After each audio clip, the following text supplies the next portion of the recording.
Assalamualaikum dan salam sejahtera. Anda bersama saya Sandahaya dan ini 100 hari kerajaan perpaduan sebenarnya telah pun melangkaui 100 hari dan banyak perkara yang dapat kita teliti terutamanya sepanjang perjalanan program 100 hari kerajaan perpaduan ini untuk kita melihat kepada keadaan semasa, situasi dan juga inisiatif yang telah dilaksanakan oleh kerajaan. Dan yang paling penting adalah kami bawakan kepada anda suara rakyat dan juga masyarakat bagaimana untuk membentuk sebuah keadaan yang lebih baik terutamanya apa yang dimahukan dalam kerajaan perpaduan hari ini. Jadi sebelum saya melanjutkan diskusi ini terutamanya melangkaui 100 hari kerajaan perpaduan ini, ada beberapa perkara dan juga berita yang saya kongsikan. Yang pertama adalah berkaitan dengan kerajaan bercadang mewujudkan kemudahan pembiayaan pinjaman dan insurans kenderaan untuk golongan B40 di bawah payung Rahmah. Menteri Perdagangan Dalam Negeri dan Kos Sara Hidup Datuk Seri Salahuddin Ayub berkata kementeriannya akan bertemu dengan institusi perbankan dan juga pihak insurans bagi membincangkan situasi tersebut. Ideanya dah ada. Jadi untuk seterusnya kita akan adakan sesi lebat urus. Dengan insurans begitu juga. Kita melihat mungkin ada insurans yang kita boleh bagi kepada wanita, kepada belia. Dan semalam pun saya telah berbincang dengan salah sebuah syarikat insurans. Contohnya macam kereta second hand. Kereta second hand yang dibeli yang ada risiko tentang kerosakan besar seperti enjin dan juga gearbox. Mungkin insya-Allah ada insurans Rahmah yang akan boleh kita tawarkan kepada rakyat yang memang tidak mampu membeli kereta baru, mampu membeli kereta second hand tetapi ada skim perlindungan untuk kereta mereka. Itu konsepnya telah kita fikirkan. Seterusnya, bekalan barangan keperluan masih terkawal menjelang Ramadan minggu hadapan. Jaminan itu disuarakan Menteri Perdagangan Dalam Negeri dan Kos Sara Hidup Datuk Seri Salahuddin Ayub. Katanya setakat Selasa, Menteri Pertanian dan Keterjaminan Makanan Datuk Seri Muhammad Savu berkata bekalan masih lagi terkawal. Begitupun tegasnya, kementerian akan sentiasa meneliti perkembangan tersebut dan bersedia untuk sebarang kemungkinan. Kementerian KPDN dan MAF sentiasa bekerjasama di peringkat pegawai untuk melihat dan memastikan rantaian bekalan cukup dan harga juga akan kita pastikan akan dapat dikawal menjelang perayaan ini. Salahuddin berkata kementeriannya juga akan melaksanakan skim harga barang sempena Ramadan. Namun beliau tidak memperincikan jumlah barangan yang termasuk dalam skim tersebut. Baik, ini kita nak bercakap lanjut terutamanya berkaitan dengan gerak kerja Kabinet Perpaduan yang melangkaui 100 hari. Profesor Dr. Muhammad Azizuddin Muhammad Sani, penganalisis politik, bersama-sama saya menerusi dalam talian ketika ini. Assalamualaikum, Prof. Assalamualaikum. Ya, Prof, melewati 100 hari, melangkaui 100 hari kerajaan perpaduan dan juga Kabinet Perpaduan ini, banyak inisiatif dan juga perkara yang kita dengar, isu-isu berbangkit mungkin daripada rakyat dan sebagainya, termasuk antara inisiatif yang telah pun dilaksanakan. Beberapa perkara penting adalah berkaitan dengan kos sara hidup, poket rakyat, hal-hal berkaitan dengan ekonomi dan sebagainya. Tetapi sebagai permulaan, Prof, bagaimana Prof melihat kepada susunan dan juga perjalanan kabinet dalam tempoh 100 hari ini? Ya, Ihsan, kalau kita lihat walaupun 100 hari selalu dijadikan sebagai satu tempoh rujukan dalam melihat pencapaian setiap kerajaan, walaupun sebenarnya tidak adil sebenarnya untuk kita menilai dalam masa 3 bulan apa yang boleh dicapai oleh kerajaan, tapi kalau kita nak menilai capaian yang dilakukan ataupun apa yang telah dilakukan oleh pihak kerajaan perpaduan sebenarnya banyak, terutama sekali selepas berlakunya pembentakan bajet baru-baru ini.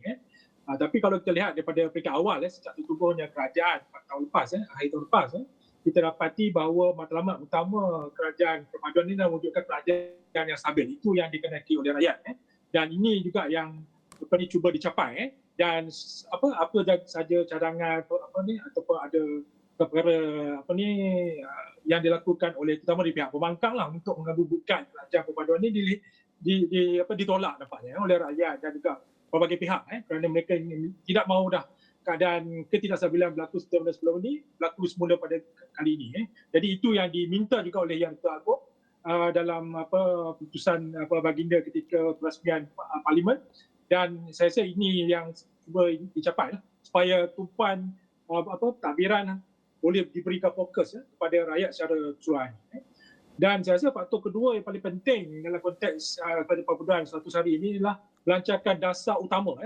Sebelum kita bincangkan dasar-dasar yang lebih spesifik bersifat ekonomi atau politik, tapi dia ada satu dasar utama iaitu Malaysia Madani. Itu dilancarkan lebih awal supaya apa sahaja dasar-dasar yang dibentuk oleh Kerajaan Perpaduan sebenarnya ini merangkumi agenda besar Madani tersebut. Jadi ini telah dibawa dalam agenda di Kerajaan Perpaduan yang dipimpin oleh Datuk Seri Anwar Ibrahim. Dan seterusnya kalau dilihat faktor ketiga yang juga saya rasa sangat penting ialah faktor ekonomi. Dan ekonomi saya rasa untuk peringkat awal ni tumpuan diberikan kepada bagaimana untuk beri peluang ekonomi yang lebih baik kepada rakyat, khususnya dalam menangani isu-isu sepertinya peluang pekerjaan, isu tentang harga barang, dan juga meringankan beban rakyat itu sendiri. Jadi kalau kita lihat banyak insentif yang diberikan dalam bajet yang baru ini cuma menangani isu ataupun permasalahan yang timbul dari segi ekonomi terhadap golongan B40 misalnya, dan juga terangkum dalam itu adalah M40. Jadi itu yang saya rasa yang menarik dalam konteks kerajaan kali ini dalam menangani isu-isu ekonomi. Dan saya rasa yang paling penting, satu perkara yang paling penting yang jarang dibincangkan juga adalah faktor luar negara sebenarnya, iaitu kenapa Datuk Seri Anwar Ibrahim sebaik saja mengangkat sumpah sebagai Perdana Menteri terus keluar negara, Indonesia, Thailand, Filipina sebagainya, kerana merasakan ekonomi Malaysia ni masih lagi bergantung pada dua faktor, iaitu faktor minyak yang mana kita adalah net producer kepada minyak. Yang kedua adalah FDI, perbudakan asing dan juga perbudakan domestik dalam negara. Jadi ini yang cuba ditangani oleh Datuk Seri Anwar Ibrahim selain daripada menangani isu-isu ekonomi, khususnya isu yang paling utama sekali, isu rasuah. Jadi apabila isu rasuah ni ditangani, dah ada keyakinan pihak global pada kerajaan yang ada sekarang ni, dan jelas kerajaan sekarang yang stabil, jadi kita akan lihat sedikit demi sedikit pelaburan asing itu akan mula masuk ke dalam Malaysia, yang akan memang manfaatnya ada rakyat juga, dapat peluang ekonomi dan peluang pekerjaan. Yang kita lihat sekarang ni pun adalah pelaburan daripada Tesla, daripada Amazon, daripada macam-macam dah mula dah bagi perhatian kepada kepimpinan yang ada di Malaysia ni, juga peluang pelaburan yang mereka ingin boleh dapat di Malaysia ni. Jadi dalam konteks ini juga kita lihat kenapa hari ini juga datang di Parlimen ni mengatakan kemungkinan kemelesetan ekonomi global itu tidak akan sampai kepada Malaysia lah. Walaupun kadar pertumbuhan Malaysia itu kita mahukan lebih baik lah, kalau 7-8%, tapi berdasarkan unjuran sekarang ni, World Bank dan sebagainya, kita mungkin akan sampai dalam 4% ke 5% lah, ataupun 4.5 begitu. Jadi dalam konteks ini saya rasa ada kesan positif lah, kesan daripada apa yang dilakukan dalam tempoh singkat ni oleh Kerajaan Perpaduan untuk ekonomi dan untuk rakyat secara umumnya. Prof, dalam kita bercakap berkaitan dengan kos sara hidup, poket rakyat dan sebagainya, antara satu inisiatif besar yang mungkin mendapat tempat dalam kalangan peniaga masyarakat dan sebagainya adalah berkaitan dengan rahmah. Bukan sahaja makanan, pasar raya sekarang pun ada barangan-barangan rahmah yang diperkenalkan, dan yang terkini mungkin kita dapat menyaksikan bahawa jualan di Bazar Ramadan juga berkonsepkan rahmah. Bagaimana Prof melihat kepada pendekatan ini, terutamanya dalam memastikan bahawa rakyat itu mempunyai pilihan lain dan juga mempunyai pilihan dalam faktor membeli dan sebagainya. Adakah doktor merasakan konsep dan juga keterjemahan rahmah ini benar-benar sampai kepada rakyat dan juga masyarakat? Kalau kita lihat sekarang ni, walaupun idea rahmah ni pada awalnya dibawa dalam konteks nak mewujudkan maksudnya dalam konteks membantu golongan pendapatan rendah, khususnya dalam menu rahmah misalnya, kalau cakap dalam kadar RM5 misalnya. Dan kalau sekarang ni juga ada juga cadangan untuk menjadikan ataupun meluaskan konsep rahmah ni kepada produk-produk yang lain. Jadi saya rasa mungkin satu hari nanti akan menjadi satu brand yang digunakan untuk menghasilkan produk-produk ataupun brand-brand tertentu yang bermatlamat untuk tackle hal-hal berkaitan dengan golongan berpendapatan rendah. Dan ini saya rasa satu inisiatif yang walaupun mendapat kritikan tapi sebenarnya inisiatif yang baik dalam konteks untuk meringankan beban pendapatan kerajaan juga. Misalnya dalam konteks isu rahmah ni, walaupun pilihan rakyat lah pulang nak makan atau tidak minum rahmah, tapi sebenarnya dalam konteks nak menurunkan harga makanan yang ada dengan adanya minum ramah dan ramai yang mengambil kesempatan untuk mendapatkan minum ramah ni, sebenarnya dia telah mengurangkan kadar harga barang makanan dalam negara. Dan dalam sama juga kerajaan pada masa akan datang saya lihat mungkin akan dapat mengawal harga barangan tanpa memerlukan meletakkan harga shilling kepada barang-barangan tertentu seperti telur, ayam dan sebagainya. Jadi saya rasa ini yang lebih baik kerana menetapkan harga shilling tu memerlukan kerajaan sebenarnya meletakkan subsidi kepada barang-barang tersebut yang akan sebenarnya membebankan kemampuan kewangan kerajaan itu sendiri. Jadi saya rasa apa menu rahmah ataupun dalam konteks ramah produk yang lain saya rasa bermanfaat untuk mengawal harga barangan daripada tidak naik.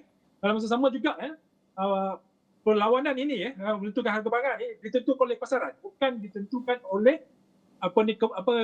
kewangan kerajaan yang terpaksa memberikan subsidi kepada barang-barang tersebut. Jadi ini situasi saya rasa sangat menarik kalau berjaya. Walaupun kita nampak ini masih peringkat awal dalam konteks menu rahmah dan sebagainya. Tapi kalau ini berjaya, saya rasa sedikit sebanyak dia dapat menurunkan harga barangan melalui persaingan ataupun competition dalam pasaran itu sendiri. Berbanding dengan kerajaan perlu campur tangan dalam menentukan harga barangan. Jadi saya rasa itu yang ingin dicapai oleh kerajaan dan menu ramah ni nanti ataupun ramah ni, konsep ramah ni akan dikembangkan ke produk-produk lain yang saya rasa akan beri manfaat khususnya kepada golongan berpendapatan rendah yang agak sukar sebenarnya mendapatkan servis-servis atau khidmat-khidmat yang boleh beri keselesaan pada kehidupan mereka. Dalam inisiatif ini, Doktor, sebelum kita bercakap berkaitan dengan isu-isu dan juga perkara-perkara lain, isu rahmah dan sebagainya ini, bagaimana Doktor melihat sekarang kita tahu makanan mungkin bawah daripada RM5 dan sebagainya, itu satulah. Dan seperti yang Doktor nyatakan tadi, banyak produk-produk lain juga telah mengikuti jejak rahmah berkenaan walaupun bukan harga di bawah RM5, tetapi bagaimana pemantauan dan juga antara kriteria lain untuk kita memastikan bahawa ia dapat dilaksanakan dengan baik, tiada mengambil kesempatan dan sebagainya. Contohlah ada barangan, mungkin barangan sekolah secara pakejnya diletakkan di bawah RM50 dalam pakej rahmah seperti yang dibuat oleh sebuah pasaraya besar dan juga terkemuka. Tetapi bagaimana perkara sebegini pada pendapat Prof boleh dikembangkan ke produk-produk lain? Apa sebenarnya situasi kritikal yang perlu dihadap ataupun didepani oleh rakyat ketika ini? Ya, saya rasa dalam konteks melaksanakan ni, saya rasa kerajaan melontarkan satu dasar ramah ni dan mengharapkan dasar ini diterima oleh golongan peniaga. Kerana kebimbangan yang sering dihadapi oleh rakyat ialah golongan peniaga ni sering meletakkan harga yang tinggi. Dan isu paling utama sebenarnya apabila rakyat Malaysia pun tak menghiraukan harga, mereka akan beli, walaupun mahal pun mereka sanggup beli. Ini yang kemudiannya sebenarnya walaupun ada sebahagian rakyat Malaysia mampu beli barangan dengan harga yang nilai yang agak tinggi, tapi kita tahu majoriti rakyat Malaysia sebenarnya tak mampu dapat harga setinggi itu. Jadi dalam konteks ini, saya rasa kawalan kerajaan pun perlu ada selain inisiatif peniaga untuk mengemukakan produk-produk dan juga dan menentukan rahmahnya takat harga berapa.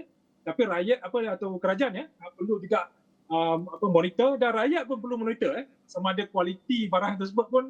Kita tak naklah barang-barang disebut baju sekolah ke, kasut sekolah ke atau makanan letak dengan harga ramah tapi kualitinya kurang.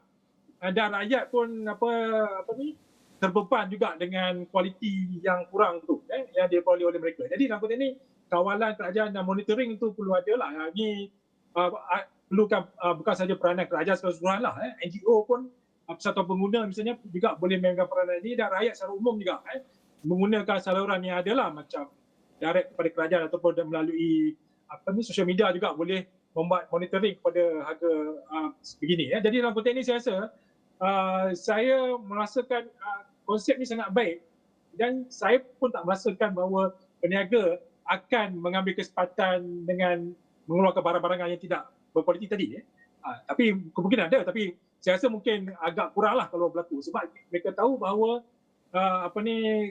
rakyat sekarang ni makin peka dengan apa keadaan, dan sekiranya ditetap dengan rahmah itu dalam konteks barang yang mereka keluarkan, sudah tentulah rahmahlah sifatnya yang boleh dimanfaatkan oleh golongan bawahan. Jadi saya dalam konteks ini saya yakin berkembangnya konsep ini, saya rasa lebih banyak produk-produk yang akan diterima dalam kategori ini, dan rakyat yang terutamanya golongan bawahan yang dapat kerahmatan lah dalam konteks menikmati barang produk yang sebegini. Jadi dalam konteks ini saya yakinlah dasar ini satu dasar yang baik yang boleh berkembang dengan lebih baik selepas ini. Kita tahu peranan setiap kementerian itu membawakan sifat yang cukup besar, terutamanya untuk memastikan bahawa aspek dalam kementerian itu dapat dilaksanakan dengan baik. Seketika nanti Prof, saya nak tanyakan kepada Prof, mungkin apa penilaian Prof terhadap antara 3 kementerian yang mungkin paling efektif pada pandangan seorang penganalisis politik. Kita akan bercakap berkaitan dengan ini. Saya nak tanya kepada Prof seketika nanti, tapi kita nak berhenti rehat dulu, kita kembali selepas ini.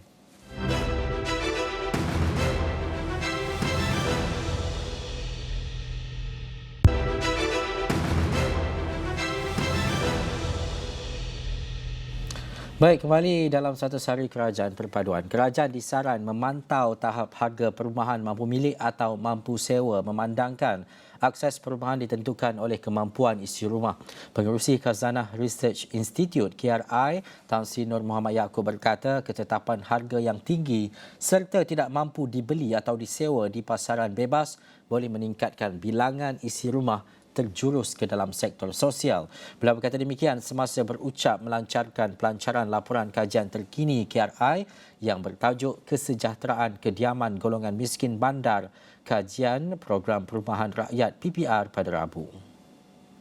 Laporan KRI Making Housing Affordable pada awal tahun 2015, hampir sedekat yang lepas, telah memberi bayangan bahawa jika pasaran bebas dibiarkan membina rumah yang mahal sahaja, maka bukan sahaja golongan B40 tetapi juga golongan M40 juga terpaksa mendapat bantuan kerajaan dari segi akses kepada perumahan.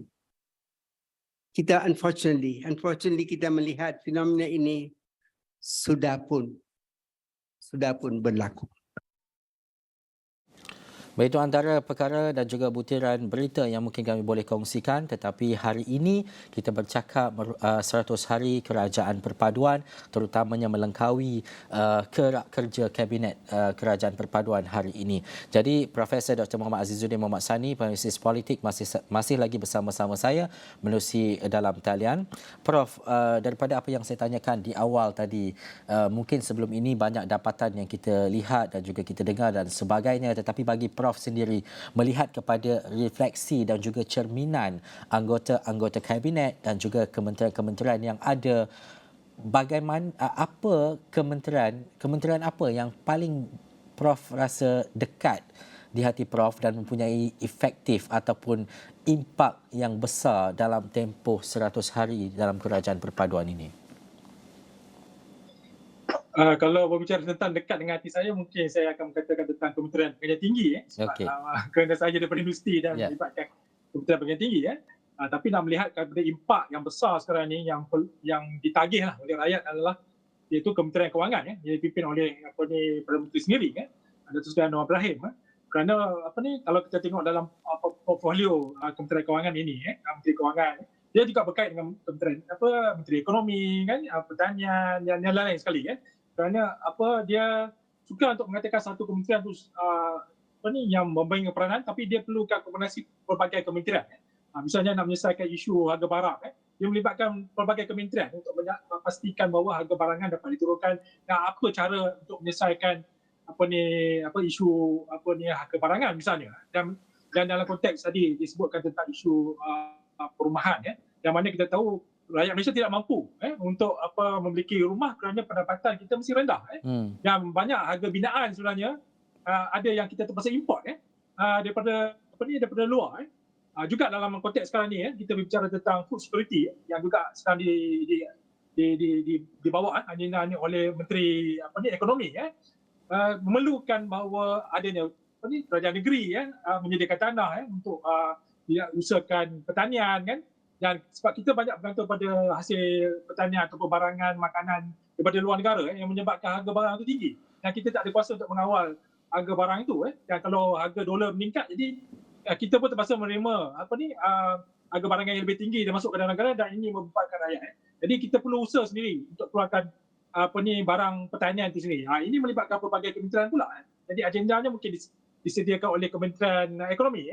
Jadi saya rasa dia perlukan sinergi ataupun kerjasama semua pihak sebenarnya dalam kabinet itu untuk memastikan agenda-agenda ini berjalan dengan baik. Dan juga ini memerlukan juga kerjasama di peringkat negeri, Sabah, Sarawak dan juga semua negeri-negeri di Semenanjung. Itu yang selalu sering kita katakan, kalau ada hubungan yang baik antara persekutuan dengan negeri yang memudahkan banyak perkara dalam usaha untuk membangunkan rakyat, sosial dan ekonomi sebagainya. Jadi itu yang saya rasa pentingnya kerjasama dalam kabinet secara harmoni dan melaksanakan pentadbiran dengan baik tanpa diganggu-gugat. Dan saya nampak sekarang ni kerajaan sekarang ni fokusnya jelas untuk menyelesaikan isu-isu yang mencekam rakyat pada masa kini lah. Jadi berbalik pada persoalan kementerian mana yang penting, saya rasa saya sebutkan pelbagai kementerian lah, tapi yang paling utama sudah tentulah Kementerian Kementerian Kewangan kan, dan juga Kementerian Kemajuan Wilayah juga sangat penting dan melibatkan luar bandar kan. Dan kalau seperti saya sebut tadi, Kementerian Pendidikan Tinggi bagaimana nak menjadikan tahap pendidikan tinggi kita menjadi hub di peringkat Asia Tenggara misalnya, di peringkat Asia, dan meningkatkan mutu pendidikan di samping menjadikan pendidikan itu juga sebagai satu bentuk pelancongan asing kan, maksudnya ramai pelajar-pelajar asing datang ke dalam negara. Jadi saya rasa ini menyebabkan dia sebenarnya menyumbangkan sebenarnya pendapatan kepada penduduk dalam negara kita itu sendiri kan. Jadi saya rasa semuanya penting tapi perlu mainkan peranan yang efektif dan memerlukan kaliber maksudnya menteri yang kaliber yang mampu membawa agenda madani yang menyeluruh supaya dia boleh manfaat kepada semua. Jadi itu yang saya rasa lebih penting dalam melihat satu-satu kementerian itu sama ada penting atau tidak, tapi sebenarnya melibatkan kerjasama keseluruhan. Setiap kementerian ada polisi dan juga KPI masing-masing untuk mencapai tahap yang lebih baik berbanding sebelum ini. Apa yang Prof boleh sarankan mungkin kepada kerajaan dan juga Perdana Menteri kepada menteri ataupun kementerian yang tidak menunjukkan prestasi ataupun performance yang baik selepas 100 hari ini? Ya, saya rasa pertamanya balik pada persoalan asal. 100 hari bagi saya sangat singkat untuk menilai pencapaian satu kementerian. Dan kadang-kadang ada perkara-perkara tertentu memerlukan jangka masa panjang. Lebih pada setahun untuk mencapainya. Jadi sebenarnya ada tidak adil kalau menteri-menteri itu dihakimi dalam tempoh 1 hari. Saya rasa sebaik-baiknya kalau Perdana Menteri untuk letak satu KPI yang perlu dicapai oleh menteri itu sekurang-kurangnya setahun lah dalam konteks ini. Jadi saya rasa dalam setahun ni apa yang dah capai, apa yang dilaksanakan dan dalam saya rasa petunjuk prestasi kita pun akan memberi signal sama ada tercapai atau tidak dalam kita melaksanakan sesuatu perkara tersebut. Jadi saya rasa dalam konteks ini Perdana Menteri boleh dinilai lah. Dan kepada yang tidak mencapai KPI tersebut, saya rasa perlu penekanan yang tegas lah oleh Perdana Menteri pada mereka ni untuk melaksanakan tugas mereka dengan baik. Dan sekiranya mereka gagal juga, saya rasa Perdana Menteri juga ada option kan. Sebab dalam kabinet yang sekarang ni, dalam komposisi kerajaan ada 2/3, 148 ahli parlimen. Jadi maksudnya mungkin ahli parlimen yang lain boleh diberi peluang untuk mengetuai satu kementerian. Jadi saya rasa dalam konteks ini ketekasan Perdana Menteri dalam melihat pencapaian kerajaan itu tercapai saya rasa sangat penting, dan saya rasa menteri-menteri ini pun faham dan harus menunaikan hasrat tersebut Cuma kita tak tahulah KPI itu sudah dibentuk ke ataupun sedang dibentuk tu ataupun telah berjalan ke di pihak kerajaan sekarang ni, kita tidak pastilah. Tapi seharusnya ada untuk menilai satu pencapaian menteri tersebut lah. Dan juga Prof, mungkin dalam tempoh 2 minit yang terakhir ini, bagaimana Prof melihat kepada inisiatif dan juga tindakan kerajaan yang secara tegas dan juga terang untuk menolak korupsi dan juga rasuah seperti yang diwar-warkan oleh Perdana Menteri sejak awal mengangkat sumpah sebagai Perdana Menteri dan sebagainya. Dan seterusnya, bagaimana Prof melihat kepada sebuah kerajaan perpaduan hari ini untuk memastikan bahawa segala agenda untuk memenangkan rakyat dalam memastikan bahawa tiada kemiskinan tegar, poket rakyat sentiasa terisi, isu-isu berkaitan dengan hal-hal makanan dapat diatasi dengan sebaik-baiknya. Apa pandangan dan juga harapan Prof? Okey, Ihsan sebut ada 2 isu tadi. Ya. Yang pertama rasuah, saya rasa rasuah ni memang sedang ditangani dan ini juga yang rakyat minta supaya kita tahu bahawa pendapatan negara berkurangan sebab ada ni aktiviti rasuah sebegini yang menjejaskan kedudukan negara itu sendiri dari segi ekonomi. Jadi dalam konteks ini dengan menangani isu ini dan menangani secara tegas. Jadi walaupun ada kritikan terhadap Perdana Menteri dan kerajaan sebagainya, tapi saya rasa Perdana Menteri terpaksa mengambil tindakan ini sebagai satu langkah yang baik supaya ia mewujudkan satu confidence atau keyakinan kepada rakyat sendiri, kepada kerajaan dan juga negara luar khususnya yang ingin melabur ke dalam negara ini. Mereka tidak maulah hengki-pengki berlaku dalam sebarang urusan kerajaan dengan mereka. Jadi bila adanya keyakinan yang ditunjukkan oleh kerajaan, saya rasa mereka pun yakinlah untuk melabur di Malaysia. Dan dalam konteks menghadapi dari konteks harga barang tinggi tadi dan sebagainya dan kemakmuran hidup rakyat punya golongan bawahan. Saya rasa perkara ini sedang dilakukan dan kadang-kadang memerlukan masa juga dalam setahun ke 2 tahun juga untuk mencapainya. Tapi inisiatif itu telah ada. Jadi saya rasa mengharapkan rakyat juga perlu bersabarlah dalam merasa nikmat mungkin hasil dasar-dasar kerajaan ini, tapi telah ada macam contoh dasar STR ada satu dasar yang diteruskan seperti dasar dulu inisiatif kewangan cash diberikan kepada rakyat dan ini diteruskan selain pada dasar-dasar yang lain lah. Jadi saya rasa rakyat perlu sabar dan saya rasa sudah tentu mereka akan merasai nikmatnya pada masa akan datang. Baik, terima kasih Profesor Dr. Muhammad Azizuddin Muhammad Sani, analisis politik bercakap dalam 100 hari Kerajaan Perpaduan. Ini siaran akhir untuk 100 hari Kerajaan Perpaduan.